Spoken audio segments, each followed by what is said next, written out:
Well, hi, and thanks so much for joining me in my shop. I'm going to be starting another project here. This is a Zenith car radio from around 1947, I believe. And we're going to be taking a look at it. And apparently this was operating until very recently, and then it stopped. So hopefully it's not too much trouble to repair it. And that's not all. Look, I got another one. I got two of these guys. So between the two of them, we should be able to get something working, that's for sure. So, and this, of course, goes in a vintage automobile. So that's where it's come from. That's where it's heading back to. So now car radios unnerve me a little bit. Generally, they're packed together very tight. Especially the more modern transistorized one. This one has tubes in it, so there we are, pretty rugged. This must be the speaker wires, I imagine. Looks like the antenna goes in there. Ford, it says Ford on it. But I'm pretty sure this was built by Zenith. It's really an extremely cool radio. Has motorized tuning. So I may have this wrong, but I believe you push this. It looks like the same thing on either side. You push this and it tunes to the next spot, but I can have it all wrong. Isn't that cool? I guess they were thinking, you're busy driving the car, you can't be looking over and fooling around with this. I believe you pull this out to there's a number here. Just started moving.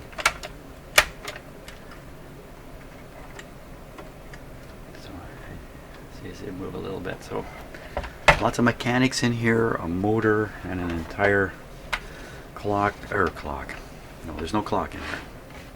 The other thing about this guy is it's a car radio, but it doesn't run on 12 volts. Back then, a lot of cars were running on 6 volts, including the one this one was in. I think it's actually a truck, I think. And 6 volts, and plus the polarity is reversed from what you might imagine. You might imagine negative ground, positive feeder, I guess you would say. But in fact, the other way around. They ground the positive terminal. So this is reversed.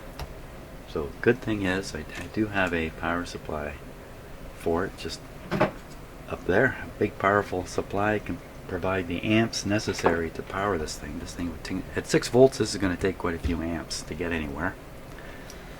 So first step, and even though when the owner brought it to me, we stood in here together for a while and poked around with this, and frankly I can't even recall very much.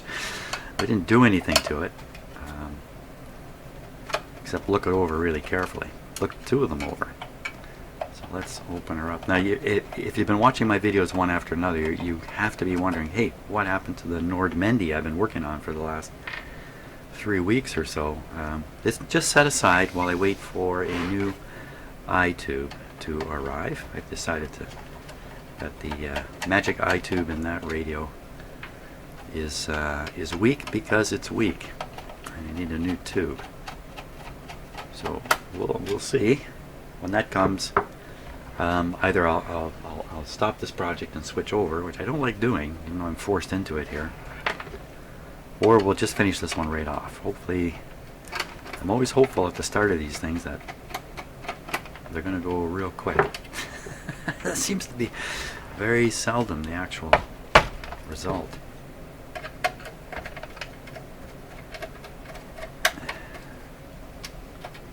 Great. In 1947, I got to imagine most cars did not have radios in 1947.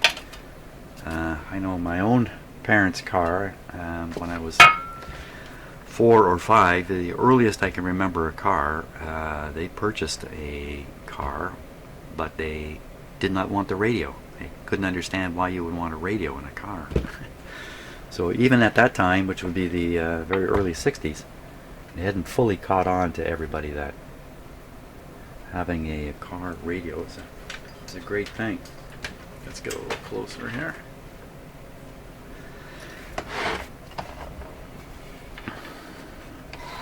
Okay, so like all tube car radios, they have to generate high voltage somehow. So there's a method being used in here to create the high voltage required for these tubes to operate. This tube's sticking up a little bit. And that's being done with this guy here. This is a vibrator, a buzzer. Basically, it's a buzzer, and with the use of this, you can generate a pseudo AC, if you like, or a choppy, sloppy AC, and then you can just pump it through a transformer, and presto, rectify it on the other side, and you've got high voltage DC to run your tubes. And that's what this is doing. This is the transformer. The rectifier could be this tube here, 7Y4. Wow, it sounds like a rectifier tube. It's right in here with all this stuff. So this is probably the rectifier tube producing the high voltage DC. Let's see, what else can we spot in here. It has, rather than capacitive tuning, it's using reluctance tuning. You can see the way this is arranged here. So when you tune the radio, you can see this sliding a slug in and out of a coil here. That's actually a preferred way to tune, believe it or not. It's a little more expensive than whipping in a capacitor, but what it tends to give you is a very linear result. If you look at capacitors, do I have one handy right here? If you look at those variable capacitors, you'll see the plates are not perfectly uniform. Often they're shaped, and that shaping is trying to compensate for the non-linearity when you're using the capacitor and trying to give you a nice dial that's not squeezed at one end. And I'm pretty sure reluctance tuning kind of does that on its own. There's a big filter capacitor there. And I believe this radio's been worked on. One radio came with the owner's vehicle. It's the original radio, and the other radio that I have here was a purchase off of eBay, as I understand it. So let's take the bottom off here.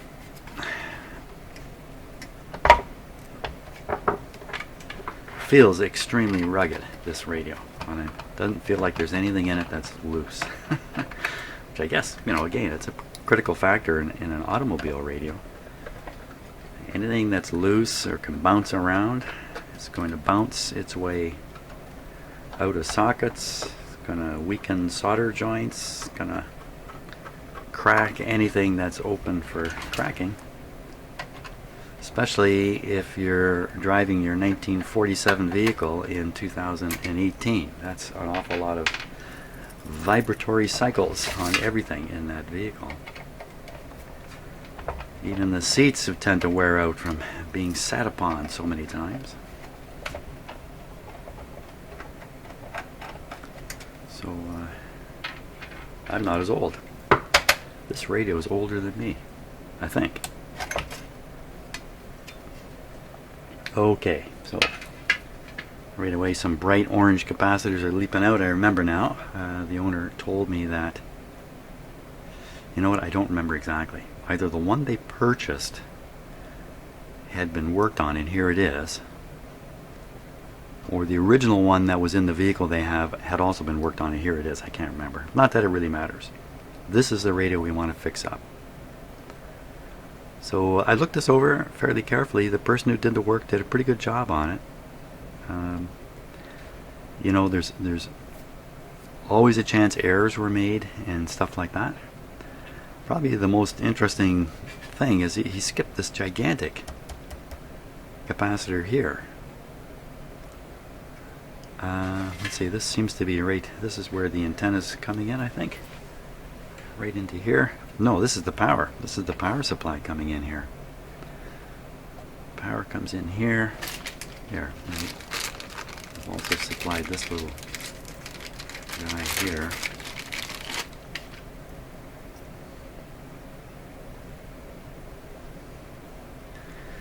That's for a fuse. Okay, so we're going to have to get a fuse to stick in here. Good idea for me to use a fuse here, for sure. Let's see. Now my power supply is a current limited power supply, so I can't actually, I can put a short rate on it, it's not going to damage it. But so what else do we see here? Lots of very some stiff wires. Most of them not bad though. Some cracking in the insulation here. It's like the wax that's been poured on this, or this was dipped into, is fracturing away. That means the hermetic, the moisture barrier is failing on this. Wax isn't the greatest moisture barrier anyway. So what's going through my head right now is, why wouldn't I put power on this guy and see what it does? I think then the owner was here, I remember now. We did that. We did put power on it in hopes of getting this vibrator to go, and I think we pulled it out and tested it. In fact, look, this is from the other radio, and I have one of these somewhere in my kit of parts. I have one somewhere. So if we want to get this guy to go, we're gonna have to get the fuse. Got to get the fuse. There's the antenna input. Okay, got to find where to go.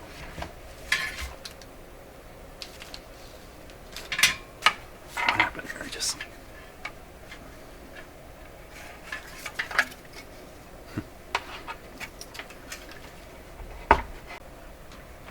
okay, so a 5 amp fuse would allow this thing to run at 30 watts. That sounds pretty close to me. My next step up, I'm afraid, is a double that, 10 amp fuse. So that's what we're going to have to use. 10 amp fuse.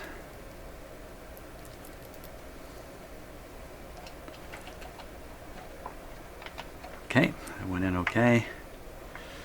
I'm sure I'll be fixing this up a little better after.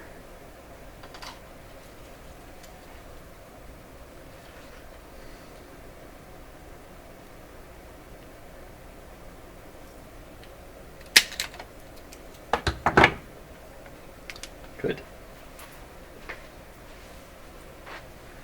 So we're ready for power, positive ground. Don't forget that. Ready for power and antenna.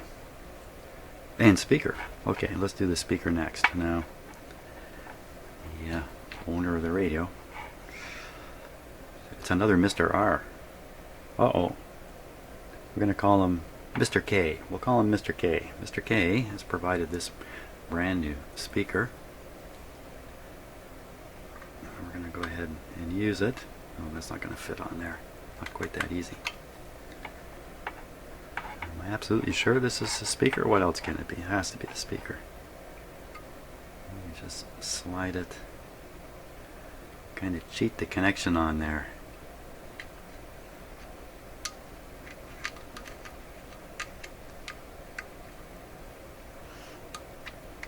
That's interesting. One is wide and one is narrow.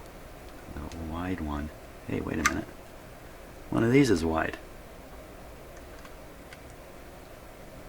How do you like that? You have a wide and a narrow and a wide and a narrow. Must be, maybe that's an automobile standard of some sort.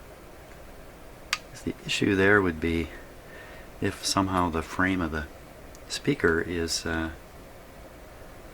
grounded, which it probably isn't, but if it was, and this is going into your car is grounded back to the electric system. Maybe that's the reasoning for it. Anyway, there we are. Heavy duty, 8 ounce, 20 watts, 50 watts maximum. 4 ohms. Okay, it's a 4 ohm. Easy to install. Can't beat that. Okay, let's install it right here. That was easy. Now, so we got power speaker, we need the antenna. Last thing is the antenna. Now, I've got the perfect wire. It's not going to go in this way.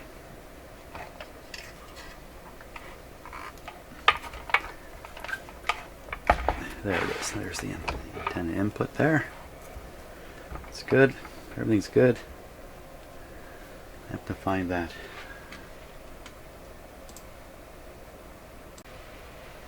Okay, so here's my antenna. Hey, this is going to be a great day for me because the there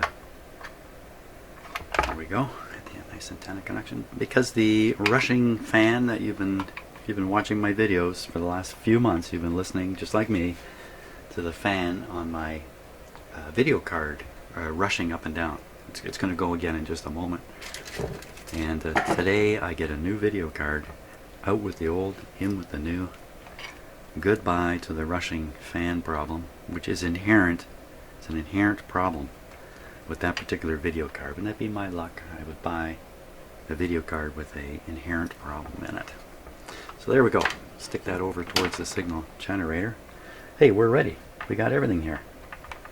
We got everything ready to go. Now, how do you operate this? Radio, let's prop them up a little bit. Or I'm going to take the camera downwards. Perhaps it's up on an angle in the dash. In the dashboard, because for sure if it's coming flat, you're never going to be able to see in here.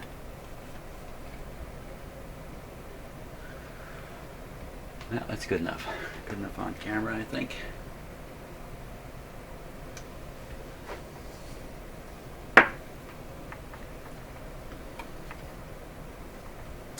So controls. On, off, and probably volume. In behind here, probably tone.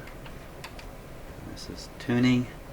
And then there's a mechanical interlock into the motor-driven mechanism back here, which I think you activate by pulling the knob out. You see it changing this thing now.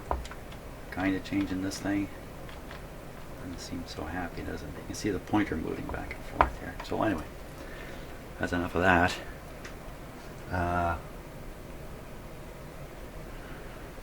Okay, I'm trying to find every excuse not to power it up, but I run out. So let me get flip. Now I'm going to be putting some amps down this cord, and boy, this cord is not built for amps. Do I have an alternative here?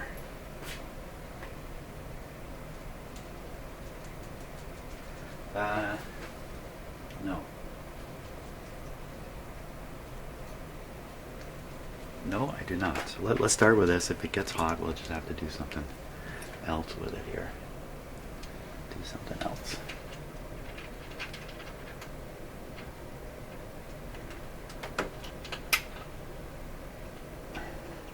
Okay, now my power supply, the lowest it goes is 6 volts. Here, because the control, some adjustment inside is out, and you just can't bring it down to 0, or that's the way it's built. But that thing will only put out, you know, it says output 6 to 15 volts right on it. Let's just double check this. The truth of this. Here, I can put this over here.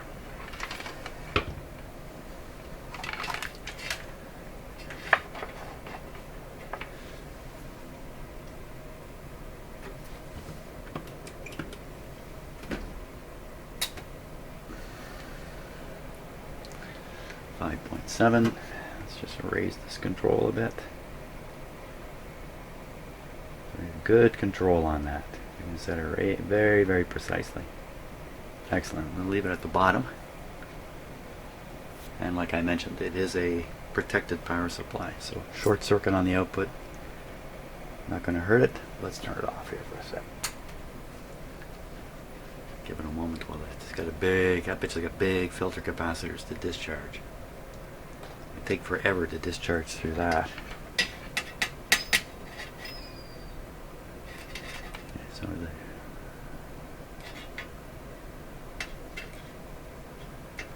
okay, that's good. Negative ground.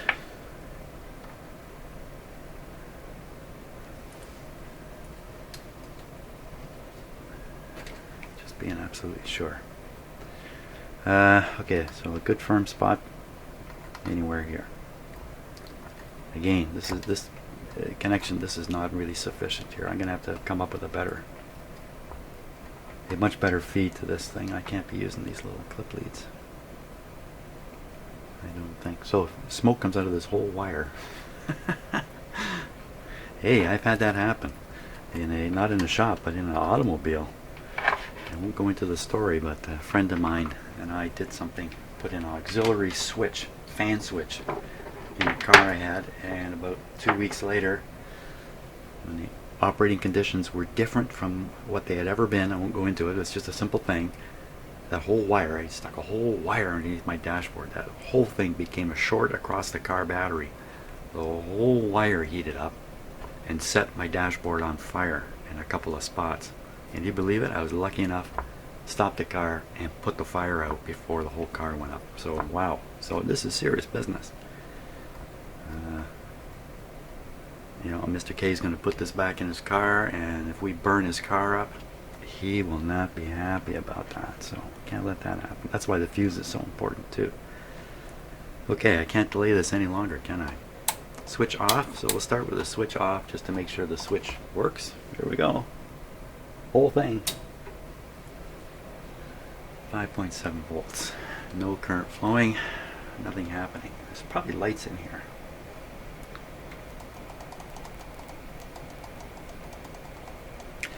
Before I turn this on, I'm just thinking about what circumstances I want to be in. I think when we tried this with Mr. K here, we did it with the shop well lit, and then we struggled to try to see if any of these tubes were lighting up, and the whole thing became pretty difficult. And then we became concerned about the vibrator not vibrating. I think we took it out, we performed a very simple test on it, seemed to indicate it was okay. It's all coming back to me now, but I don't know about any of that. All of it's got to be done again. Okay, I just can't delay any longer. I gotta turn this guy on. There we go. Okay, so there's about an amp, maybe an amp and a half being pulled on the power supply. So an amp and a half at 6 volts is only 6, 7, 8 watts. That's not very much. I don't have any antenna or any signal hooked up to it.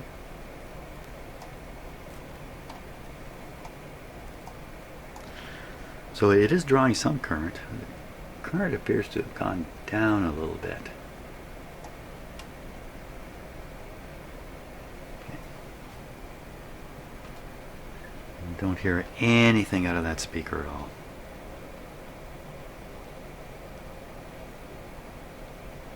So let's think about this. If we're heating all the tubes up now, each one of those is going to be a low draw because this is a car radio, and they use tubes that draw a low amount of current. So I'm going to take a guess. 10 milliamps. 10, 20, 30, 40, 50, 60 milliamps. No, that could be what we're seeing up here. It's right, and the meter is right almost at the bottom there, so I can't be absolutely sure. Hey, wait a minute. I have a meter. I have a meter.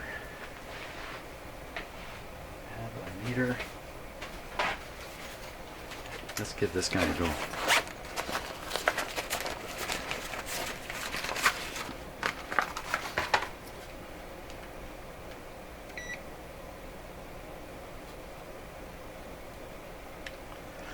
And we want this on DC. And then we're going to want to zero it. On the clip. So this reads, can you see it on camera there? 1.5 amps flowing in here right now. And you know, that's cool. You know, the meter up on the actual power supply is very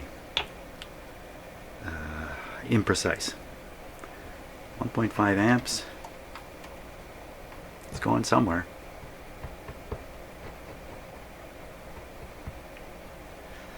So, is this thing working here? I don't think so. I'm trying to feel it vibrating. Stick my head on here. Oh, that's my... Can't hear out of that ear. I don't think it's vibrating. Occasionally you can whack these things and they get going. So I'm going to watch this meter here. If this gets going, this meter will go way up. This is a long shot. I'm not whacking it very well.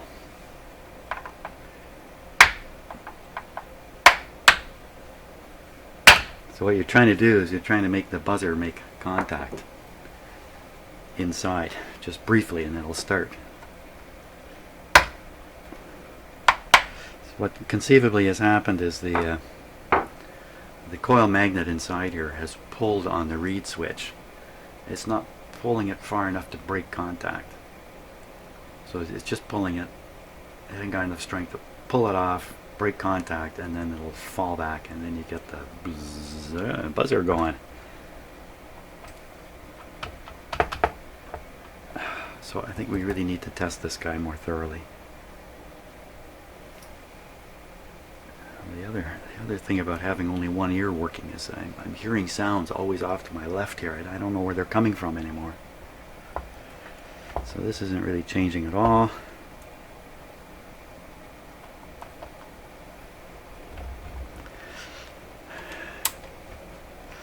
Vibrator's always the most suspicious thing right off the start with a car radio like this.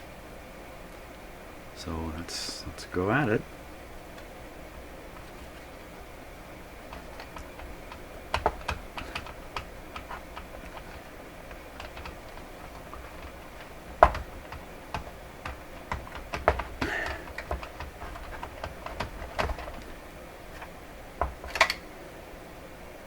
This looks pretty new. 6-volt vibrator. So you notice it's got 2 fat pins and 2 thin pins. You can guess the fat pins are hooked up to the coil, but that's a guess. I better look at this on the internet just to remind myself. Okay, so just after a minute of looking on the internet, I found this fantastic page here, which I thought I'll put this up on my video. So thank you to the maker of RadioRemembered.org. Very nice here. Look at this. All this stuff is got here. Great. So we'll just look this over here first. Basic idea of how it operates. So you have the vibrating reed going back and forth, making contacts here. So this is an interesting picture of what it looks like inside, and probably exactly what this one looks like. And there you can see the reed, the coil, the little switches. And then here's a typical circuit. There's the device right here, vibrator, and all the parts needed to deal with the issues around this. And there's a lot of issues with using a sparking gap type arrangement here. You got all kinds of filtering stuff and smoothing stuff, and finally a pretty busy power supply to get a nice clean B+ out of a choppy front end here. Vibrator choke, I don't know what these things, I don't know what they are. A choke, look, right in from the supply. It's just like this radio. There's a fuse. I didn't point it out to you, but then there's a big coil right inside here.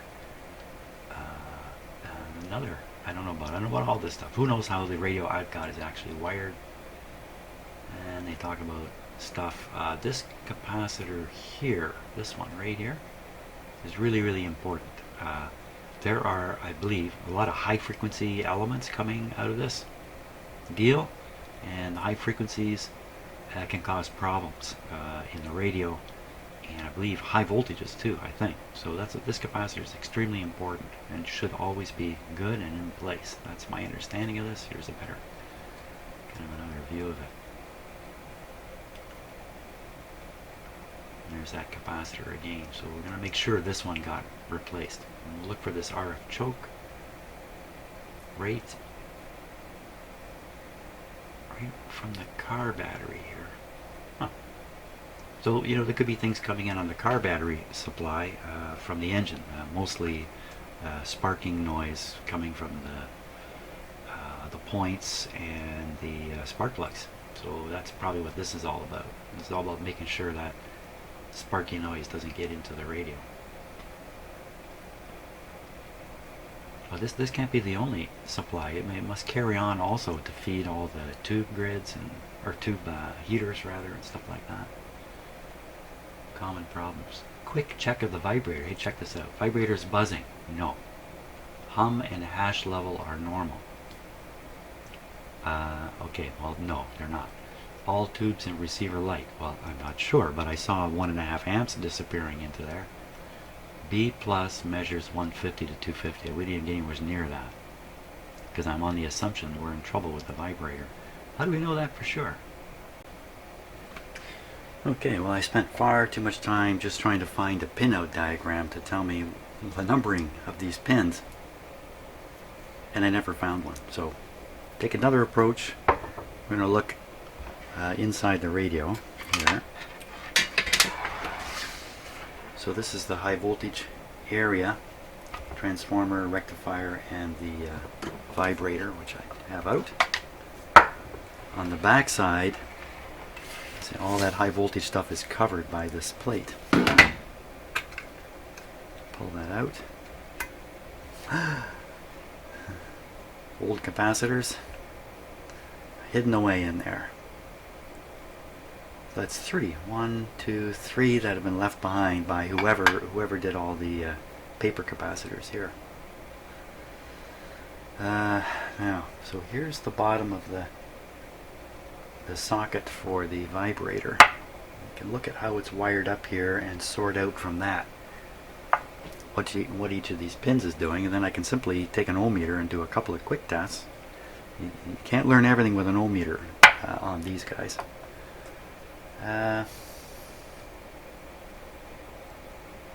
So let's see, which ones are the big pins here?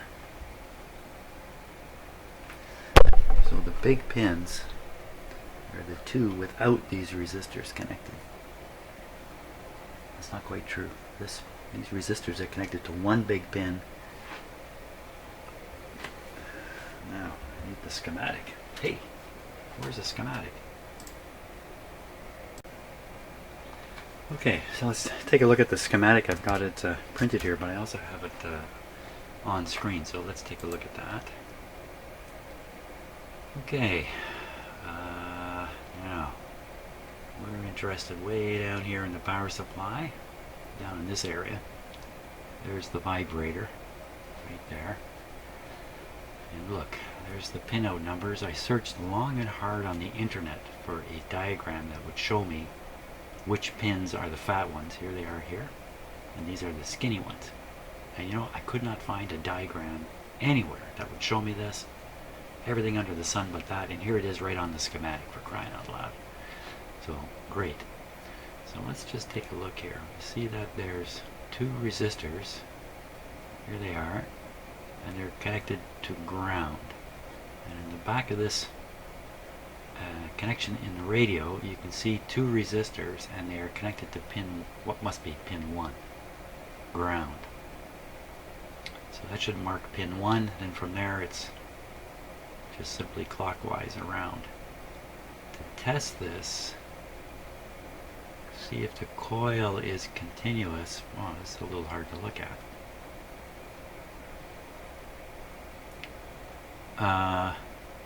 From pin 1, you know, I can great, shows me the pin numbers, but I can't sort out the diagram inside.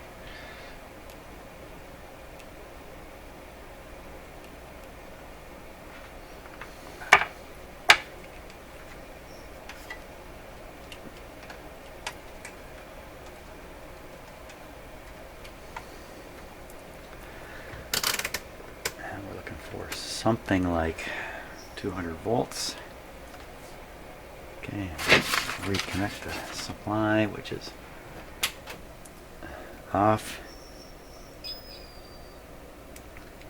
and drained. Positive ground. Wow, did I have this on backwards last time? Yikes. Is that what I did? Positive ground, negative feed. I think that's what I did last time. I hope not. Well, maybe it'll come to life as soon as I turn this on.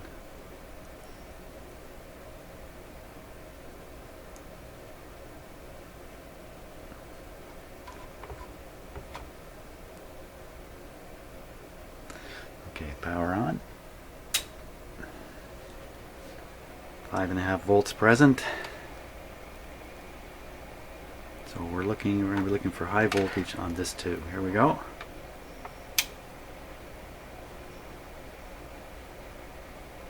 The current draw is about identical.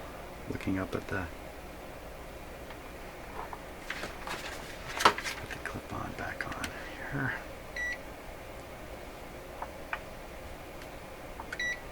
DC 0.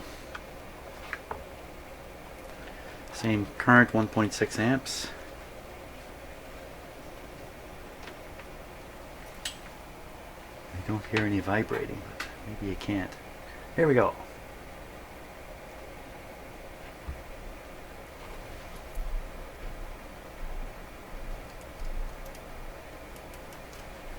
It's pretty convincing.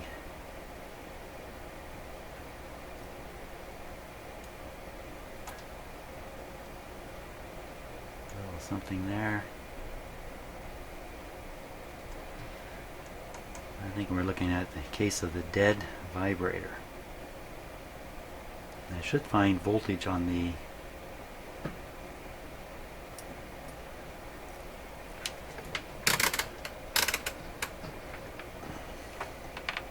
that should be 0.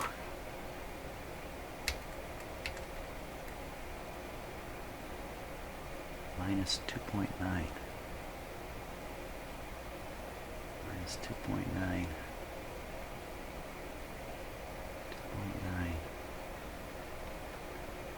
200 volt DC.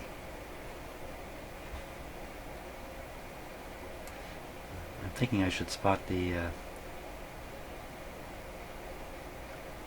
power supply voltage here.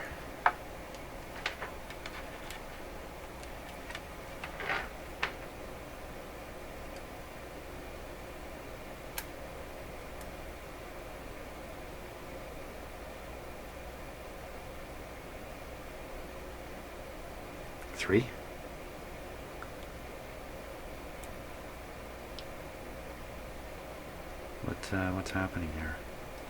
So it could be the power feed wire I'm using is just so crappy. Only 3 volts is making it to this radio. That's what it looks like.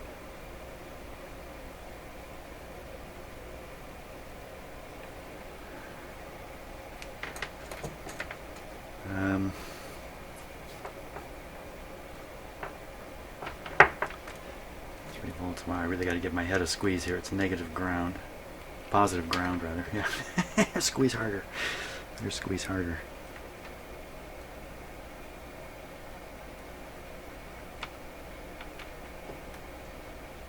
Okay. It's pretty rock solid at 3 volts, isn't it? You know what? This wire is warming up. Okay, I think we know the story here. The story is I'm feeding this from a 6 volt supply through a resistor. It's no good. I gotta get a much heavier duty wire. And I certainly have one somewhere. I gotta find it.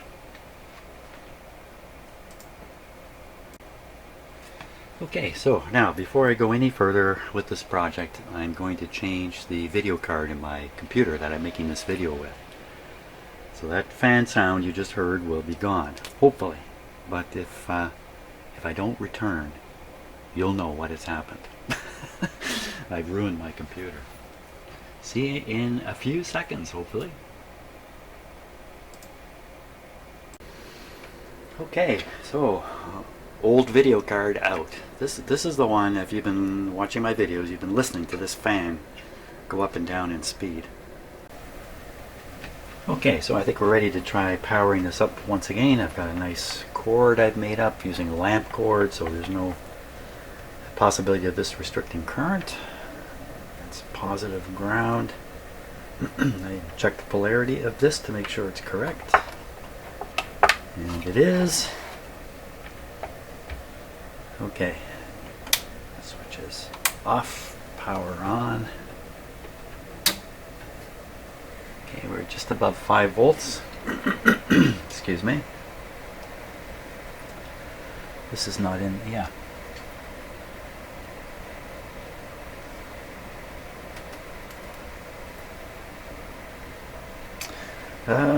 That's interesting. I may have swapped out the vibrators. This may be the one. I can certainly feel it springing inside. This might be the one that was in the radio, and I've swapped it with the other one, I think.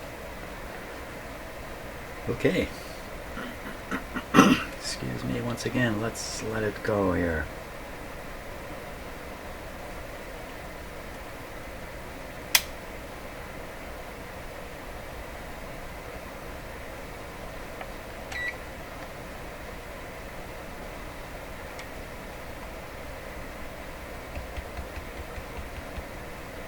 What happened there?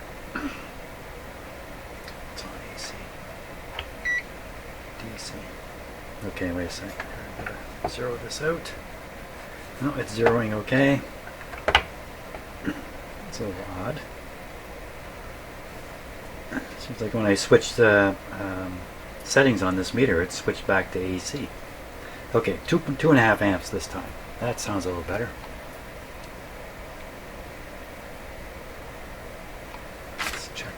Voltage here. Oh, and a positive ground.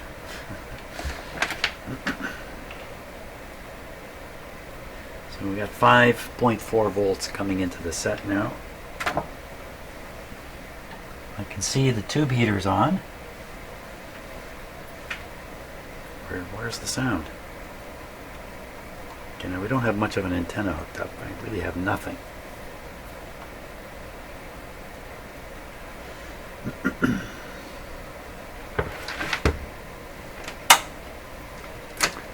We're going to utilize the frequency generator here, signal generator. Excuse me again. Hey, it's a little late in the evening here. It's after dinner.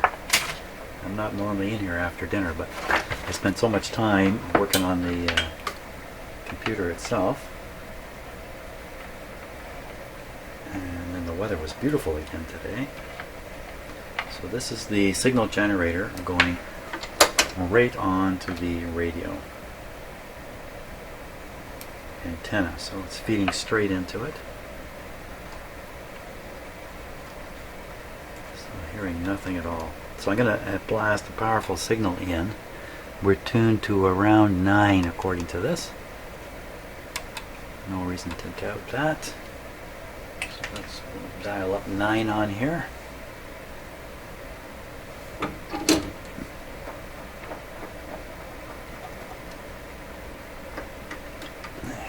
Out. Anybody surprised? I'm not hearing a darn thing.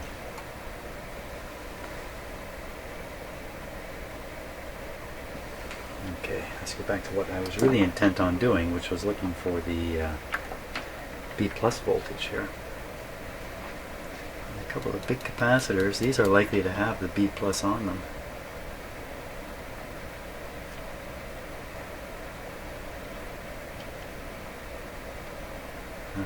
That's the supply voltage, 5.1.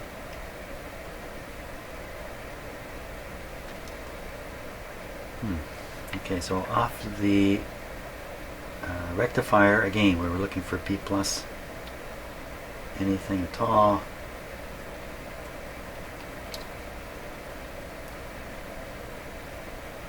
That's the regular supply voltage.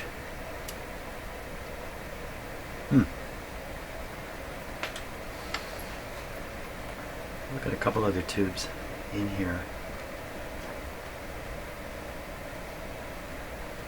There's no, 1 or 2 of these pins should have a high voltage on them.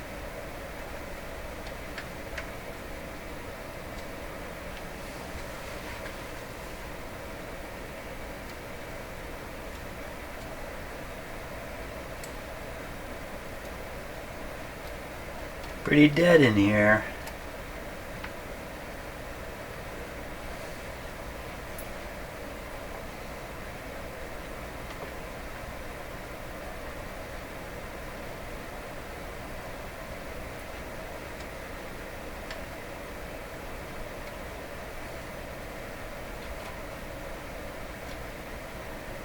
just poking around now. I think this is one dead radio here. Let's pick another tube.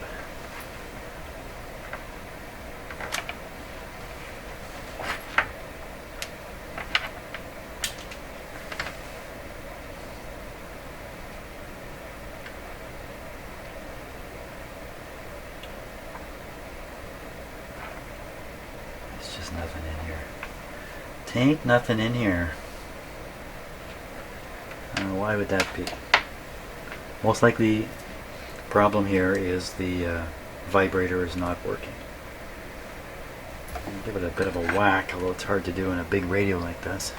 I don't think I'm gonna whack it enough. You really got to give it a good jolt. What are the chances the speaker's not connected?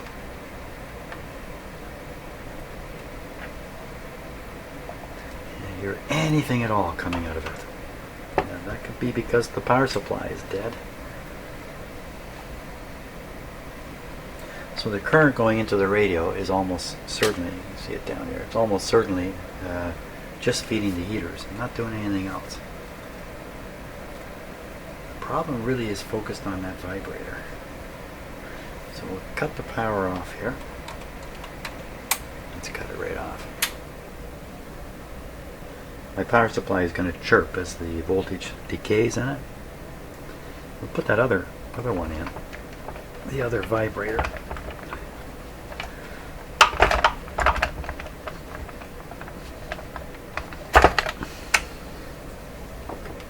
Certainly looks way better.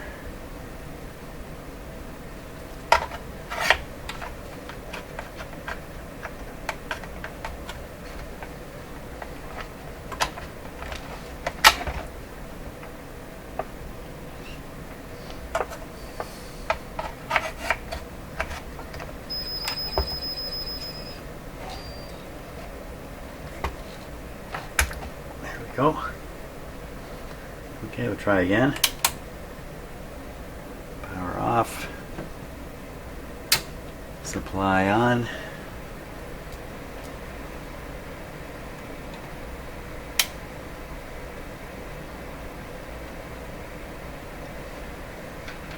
Voltage test.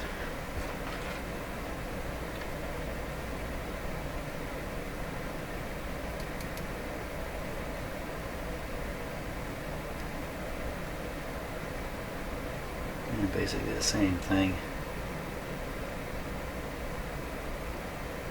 That 5 volt number that could just be on the heater.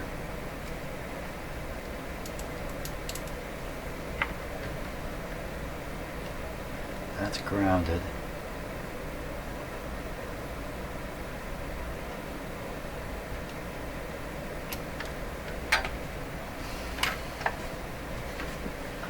I think we have a case of no vibrator vibrating here, even though I've got 2 of them.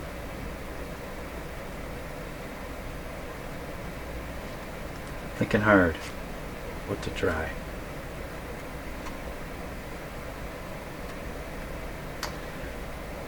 It's tricky to test these vibrators outside of a radio like this. When the vibrator is vibrating and the contacts are working, one of those 2 contacts applies a short right across the coil, which means your power supply is just seeing a short. We fix that with a fair size resistor. I'll have to think about how to test these better, and there's a chance I can test them in my tube tester. I've already looked into that, and didn't look very promising. Okay, maybe we're going to stop at this point now. It's a little late in the evening actually for me, so let me cut the power off here, just make sure. Well, it certainly is a mystery. They always are at the start. Hey, thanks so much for watching, and we'll get at it again tomorrow morning.